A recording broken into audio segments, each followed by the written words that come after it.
আসসালামু আলাইকুম। বাংলাদেশ বেতার, রাজশাহী। স্থানীয় সংবাদ পড়ছি উম্মে সালমা। রাজশাহীতে পুলিশের কনস্টেবল নিয়োগ পরীক্ষায় প্রক্সি কাণ্ডে জড়িত ৩ জনকে গ্রেপ্তার করা হয়েছে। এ ঘটনায় ৩ জনের বিরুদ্ধে নগরীর রাজপাড়া থানায় মামলা হয়েছে। গ্রেপ্তারকৃতরা হল কুমিল্লার বুড়িচং থানার পশ্চিম সিংহ গ্রামের সুমন মিয়া, রাজশাহীর বাগমারা উপজেলার বাঙ্গালপাড়া গ্রামের মোহাম্মদ রাকিব ও রাজশাহী নগরীর বাকির মোড় এলাকার বাসিন্দা তৌফিকুর রহমান। রাজশাহী জেলা ডিবি পুলিশের পরিদর্শক রুহুল আমিন জানান, গতকাল জেলা পুলিশের ব্যবস্থাপনায় রাজশাহীর Shahid Mamun Mahmud police lines school and college কেন্দ্রে ট্রেনিং রিক্রুট কনস্টেবল পদে নিয়োগ পরীক্ষা ছিল। পরীক্ষা চলাকালে পরীক্ষার্থী সুমন মিয়ার সঙ্গে প্রবেশপত্রে থাকা ছবির মিল ছিল না। পরে সুমনের স্বীকারোক্তির ভিত্তিতে মূল পরীক্ষার্থী রাকিব ও তার সহযোগী তৌফিকুরকে আটক করা হয়। তিনি আরও জানান, সুমন মিয়া টাকার বিনিময়ে বিভিন্ন প্রতিযোগিতামূলক পরীক্ষায় প্রক্সি দিত। ৩ আসামিকেই আদালতের মাধ্যমে কারাগারে পাঠানো হয়েছে। শহীদ বুদ্ধিজীবী দিবস ও মহান বিজয় দিবস যথাযোগ্য মর্যাদা উদযাপনের লক্ষ্যে আজ নাটোর নলডাঙ্গায় প্রস্তুতি সভা অনুষ্ঠিত হয়েছে। উপজেলা কৃষি অফিস সম্মেলন কক্ষে অনুষ্ঠিত সভায় সভাপতিত্ব করেন উপজেলা নির্বাহী অফিসার মোহাম্মদ রেদওয়ানুল হালিম। সভায় জানানো হয়, 16 ডিসেম্বর সূর্যোদয়ের সাথে সাথে নলডাঙ্গা স্মৃতিসৌধে পুষ্পস্তবক অর্পণ এবং নলডাঙ্গা উপজেলা পরিষদ চত্বরে আনুষ্ঠানিকভাবে জাতীয় পতাকা উত্তোলন করা হবে। সকাল 11:30টায় উপজেলা অডিটোরিয়ামে আলোচনা সভা ও বীর মুক্তিযোদ্ধাদের সংবর্ধনা অনুষ্ঠানের আয়োজন করা হবে।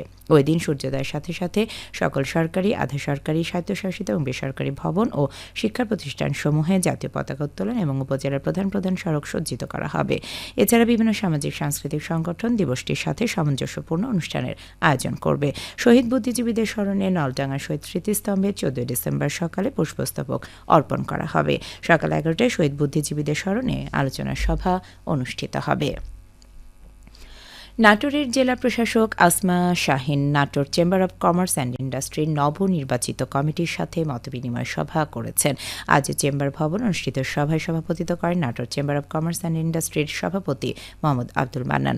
বর্তমানে সক্রিয় chamber of commerce and industry যথাযথভাবে দায়িত্ব পালন করবে আশাবাদ ব্যক্ত করে জেলা প্রশাসক বলেন, ব্যবসা বাণিজ্য এবং শিল্পের প্রসারে ভূমিকা রাখতে হবে। বাজারে ক্রেতার স্বার্থ সংরক্ষণেও চেম্বারের ভূমিকা রয়েছে। ব্যবসায় বান্ধব সরকার chamber of commerce and industry সব রকমের সহযোগিতায় প্রদান করে যাবে।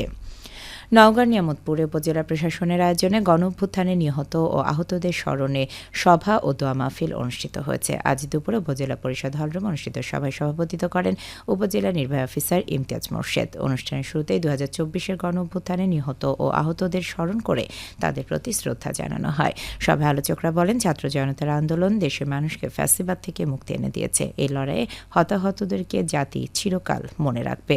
সভায় নিয়ামতপুর উপজেলা জামায়াতের আমির নওশাদ আলী, উপজেলা বিএনপির সাংগঠনিক সম্পাদক শামীম রেজা চৌধুরী বাদশাহ, নিয়ামতপুর থানার অফিসার ইনচার্জ হাবিবুর রহমান, গণঅভ্যুত্থানে আহত শিক্ষার্থী রিফাত তরফদার, ছাত্র সমন্বয়ক রায়হান সহ অন্যান্যরা বক্তব্য প্রদান করেন। সভায় উপজেলা প্রশাসনের বিভিন্ন পর্যায়ের কর্মকর্তা, সাংবাদিক, রাজনৈতিক ব্যক্তিবর্গ সহ সর্বস্তরের মানুষ অংশ নেন।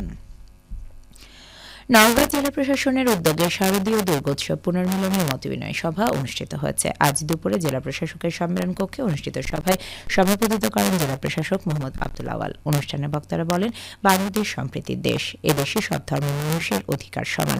দেশের স্বাধীনতা, সার্বভৌমত্ব এবং সম্প্রীতির যে মেলবন্ধন, সেটিকে অটুট রাখার জন্য সবাইকে ঐক্যবদ্ধ থাকতে হবে। দেশ বিরোধী যে কোনো ষড়যন্ত্র, গুজব প্রতিহত করতে সচেষ্ট থাকার উপর গুরুত্ব আরোপ করেন বক্তারা। সভায় নওগাঁ পুলিশ সুপার কুতুবুদ্দিন, অতিরিক্ত জেলা প্রশাসক HM ইরফান, সদর উপজেলা নির্বাহী অফিসার রবিন শীষ, দৌড়নেতা চরমজন কুমার মুকুন্দ বক্তব্য রাখেন। সভায় নওগাঁ জেলার 11টি উপজেলার পূজা উদযাপন কমিটির সভাপতি ও সাধারণ সম্পাদক সহ অন্যান্য নেতৃবৃন্দ উপস্থিত ছিলেন। শীতের শুরুতে নাটোরে জমজমাট হয়ে উঠেছে গ্রামীণ মেলা। দেশীয় সমুখরোচক খাবার আর হরেক রকম প্রসাধনী পসরা নিয়ে মূলত গ্রামীণ মেলার আয়োজন। একদিন অল্প কদিনে এসব গ্রামীণ মেলায় ভ্রাম্যমাণ দোকান বসিয়ে লাভবান হচ্ছেন অসংখ্য ব্যবসায়ী।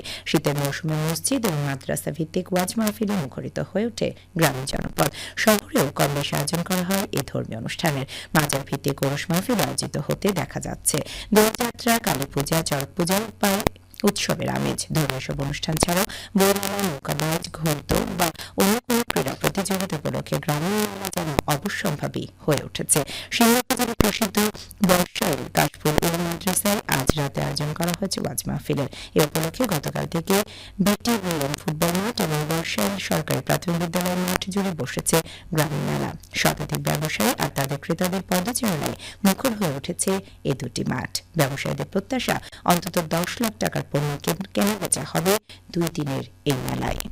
সবশেষে আবহাওয়া। আজ রাজশাহীতে সর্বোচ্চ তাপমাত্রা ছিল 29 ডিগ্রি এবং সর্বনিম্ন 16.7 ডিগ্রি সেলসিয়াস। বিকেল 3টায় বাতাসে আপেক্ষিক আর্দ্রতার পরিমাণ ছিল 48%। রাজশাহী পার্শ্ববর্তী এলাকায় আজ সূর্যাস্ত সন্ধ্যে 5:15। সংবাদ শেষ হলো। আমাদের পরবর্তী স্থানীয় সংবাদ সন্ধ্যে 7টায়।